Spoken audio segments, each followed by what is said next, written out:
Today we'll be solving question number 41 from Chapter 8 of Principles of Microeconomics.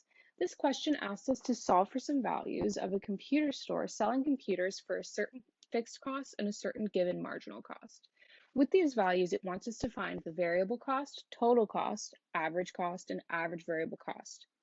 So from the fixed cost and marginal cost, we know that the variable cost is the cost of production that increases with each quantity produced. So at the 0th unit, we don't have a variable cost. At the first unit, our variable cost is equal to our marginal cost. At our second unit, our variable cost is equal to the sum of our first and second marginal cost. And we just continue on to solve for the variable cost using this method.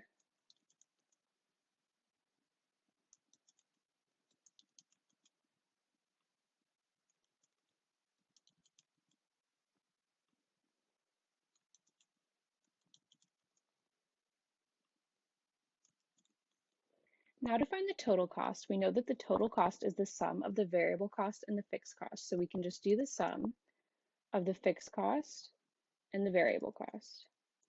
Now for the 0th unit, we just have the fixed cost, which is $250. But if we drag this formula down, we can get the total cost for all 7 units. Now to get the average cost, we know that the average cost is the total cost divided by the quantity. So we get the total cost divided by the quantity. Of course, for our first or our 0th unit, we can't do this. So we start on the first unit doing the first cost, the cost of the first unit, total cost divided by the quantity, which is 1, and that's $9.50. And we can do the same thing we did in the last column and just drag this value down. Now to find the average variable cost. We know that the formula for the average variable cost is the variable cost divided by the quantity. So here we have the variable cost divided by our quantity. And for the same column, we can just drag this formula down, and there we go. Now we have our values for variable cost, total cost, and average variable cost.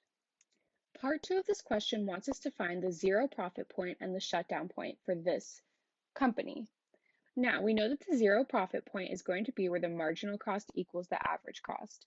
And so we can see that the marginal cost equals the average cost when the price is $450. So our zero shutdown point is $450, or zero profit point.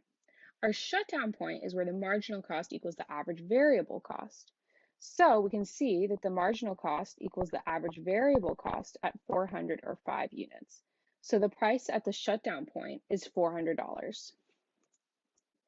The third part of this question wants to know that at a price of $500, will this company be making a profit or a loss? In order to find that out, we're going to calculate the total revenue and the total profit for each unit sold. So at a price of $500, the total revenue is going to be 500 times the quantity sold. At the 0th quantity, it'll be 0, but if we pull it down, we can see the total revenue for the amount of products sold up to 7. Now our total profit is going to be our total revenue minus our total cost. So at the 0th unit, it'll be negative $250, but as we go up, we'll move into the positives. In order to find our overall profit, we want to sum the profit that we make selling 0 through 7 units. And as we can see, we'll make $100 of profit. So at $500, we will make a profit, and it will be a profit of $100. However, they also want us to sketch this problem, and we can see through the sketch that we will also be making a profit. Here I have sketched the marginal cost, average cost, and average variable cost that we just calculated in the table previously. As we can see, the zero profit point is here at $450, and the shutdown point is here at $400. If we decide to have a price of $500, setting the price here, we can graph our profit towards the average cost, and then a straight line back to the axis. And this box is going to be our profit. The final part of the question wants to know whether we will be making a profit or a loss if our price is $300.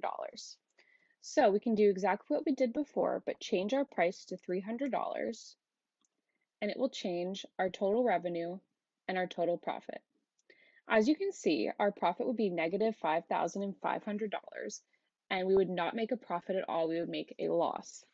And not only can we see this from our table, we can also see it in the chart. Looking at the same chart that we saw before, we can plot our loss at a price of $300. So here $300 to the marginal cost line and then up to the average cost line, we can plot what would be our loss.